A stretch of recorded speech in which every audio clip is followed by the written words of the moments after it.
It's the beauty pressure video that was in part one of this lecture that was produced by Dove as part of their campaign for real duty. You can kind of see the message that they're trying to get across about being kind of comfortable in your own skin, if you like, and was very much a critique of an industry that Dove may not necessarily have been part of, but was associated with the kind of general idea of products that had been developed for a female audience in particular, and how it was trying to use this campaign to change it into something that was different. Just want to kind of look at the way that businesses and organizations try to dissolve the boundaries between various fields in this final lecture as part of the sustainability ethos. The traditional conflict in labor studies was always between labor versus capital, between employers and employees, between the owners of a business and the people who worked for them, between, in Marxist terms, capitalists and the proletariat. But this has kind of deepened over the course of the 20th century, and capital is often seen as being an opponent of art or class or race, society in general, or justice, gender, and increasingly the environment, which is the way that many people, many theorists within, from certain approaches see capitalism as being the sole cause of the damage that's been done to the environment. And, we will put our stance straight up here now and say that industrial capitalism is certainly a major, probably the major culprit in the damage that's been done to the environment, not just in what it has produced or treated the natural environment in terms of pollution and resource extraction and how it has mismanaged its waste, but also the way that it has produce products that put pressure on individual consumers to use them in a way that isn't environmentally friendly or sustainable. But why has this extended out? Why has this pressure increased, and why has it grown? I think you can often look to the cultural industries for reasons for this. You have the Stark family sigil from Game of Thrones, which is one based on this idea that things are happening. Change is coming, and not just that, but it is inevitable. The overall setting of and the reason why I mentioned Game of Thrones is, I haven't actually seen anything past season 3 in it, not because I didn't like it, but because of just the time. But the setting for this, without there being a spoiler, is that human beings have to recognize the changes that happen in nature and the natural world around it. So while this drama is playing out, and if you haven't seen it, it's very adult. It's lots of kind of bloodthirsty clans warring against each other. There's a battle between 5 kings, I think, at one stage. All vying for position to kind of take over the central kind of monarchical position within this mythical world. But what's interesting in it is that even though this series contains elements of that are traditionally associated with fantasy. There are dragons in this. There are zombies emerging from a mystical ice kingdom to come and attack the world. All of this is happening, but it's kind of on the sidelines. It's, if you read Tolkien or any of those stories, the fantasy races and these great beasts and whatever are central to it. I mean, one of the key figures in The Hobbit is a dragon, Smaug. But in Game of Thrones, yeah, okay, there are these fantastical elements, but they're almost like, yeah, they're there, but we ignore them. We ignore the presence of the supernatural in our life, and instead what they do is they focus on doing what human beings have done throughout history, fighting each other. I mean, I remember I did read all of the books, but I believe that they're quite different to the last part of the televised series. As armies are retreating, they're burning the crops that they leave in the fields behind them, and salting the earth so nothing else grows there. And they're doing this, they're destroying resources belonging to other people at the same time that they are very clear that the climate is changing and soon they won't have enough resources for themselves. So this is what has been known as cli-fi as opposed to science-fi or science fiction. This is climate fiction, which is basically telling us things about ourselves as we move into a climate emergency. Now, why did we get to this stage? The relationship between economics and ecology has, according to Paul Hawken, or Hawken anyway, as a major writer on this, has said that GDP, gross domestic product, has been seen as something that's sacred to economists, which has led to a focus on growth-based economic policies. As long as economic growth is happening in the mindset of certain economists, a lot of political leaders, as long as GDP is growing, that has often been taken as an indication that the overall health of society is quite good.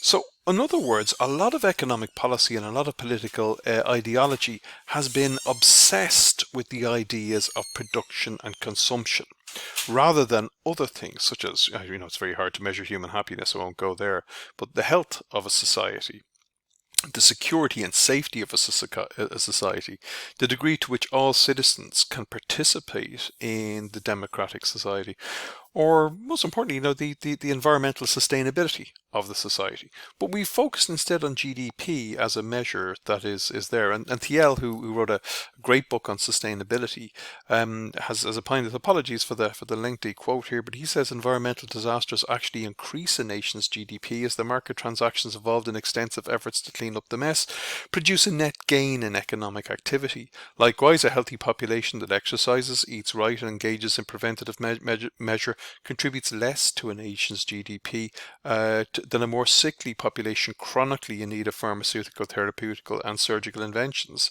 Reduce, reuse, and recycle. Doing that contributes less to a nation's GDP than constant consumption.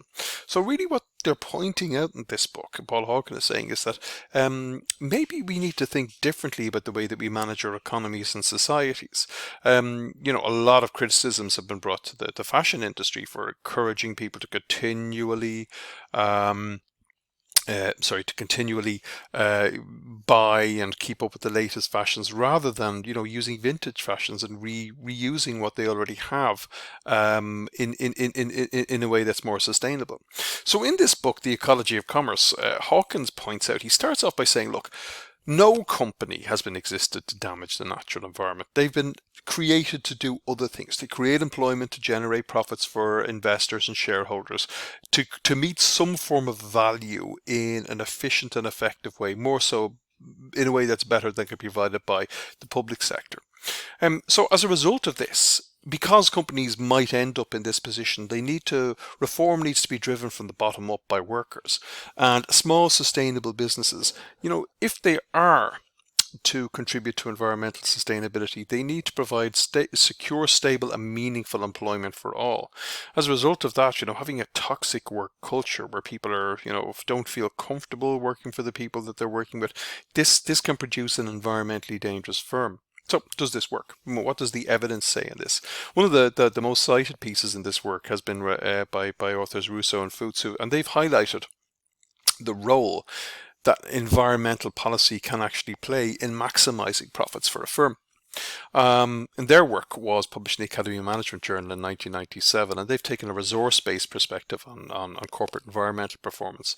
And what they do is they identify a correlation between economic performance and environmental performance, particularly in the context of higher growth industries that are growing quickly. The resource-based view focuses on measuring performance, and although it acknowledges things like the importance of the employees who work for the firm and other intangible assets like human resources, it means that it focuses just on how firms perform in relation to their in the terms of their environmental performance, how this impacts on their profitability. They tested it over 243 firms over years, and you can probably see here I don't know if you can see this in the abstract, it does pay to be green, particularly when you're working in an industry that's undergoing rapid change. Now, why might this be the case?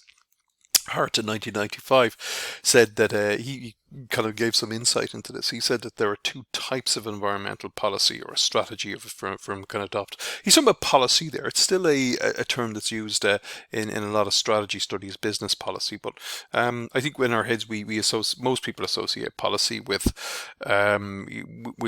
government departments, so with state agencies. So when you hear the word policy in these slides, we're really talking about strategy. So there's two different types of environmental strategy that a firm can adopt. They can comply with existing laws, and this means that you tend to, because laws can change, you focus on the short term, you try and put energy and time into meeting basic legislative and regulatory requirements, or you can adopt a prevention strategy, and this is a systemic or a systematic approach that tries to emphasize the reduction of unnecessary resources and create the creation of the creation of processes that minimize resource reduction. And what Russo and Fuchs said in their 1997 article is that firms that tended towards compliance approach, they differ in the way that they use their resource base than those that tend towards prevention. In other words, firms that adopt prevention strategies, systemic strategies that focus on, minimizing the amount of waste that they create, minimize the amount of resources that they use, they have greater ability to generate profit, particularly if they're working in a high growth industry. So why is this the case? Okay, let's focus on the key elements of the prevention strategy. These are systemic approaches that emphasize resource reduction and process innovation. And within these two criteria, they focus on the firm's physical assets and technologies. So it's the stuff that they own and the stuff that they use to process these physical assets.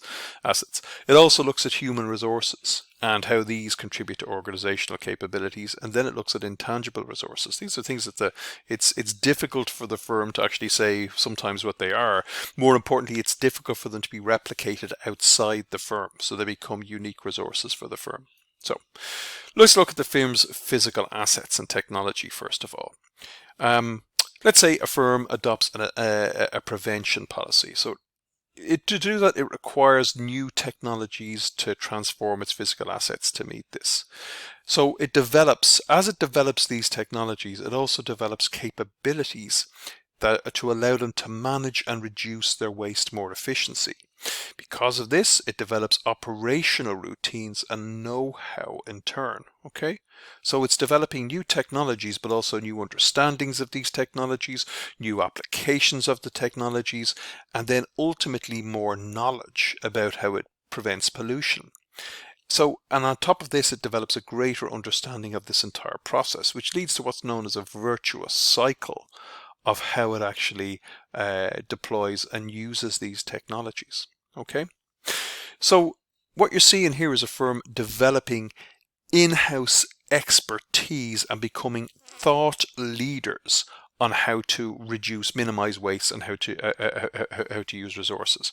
So as it's acquiring, whenever you're learning something new, you're learning about it itself, but you're also learning new byproducts for doing things. So to give you an example, a personal one, top of my head. I'm researching religious discrimination in the workplace. The Workplace Relations Commission produces pretty regular reports on the outcomes of cases and decisions that arise from those. So what I've had to do to make sure that I'm up to date with most of the cases that are coming out is that I've had to develop some technological know-how about how to get that information quickly, how to analyze it very quickly, and how to pick up changes and trends related to it.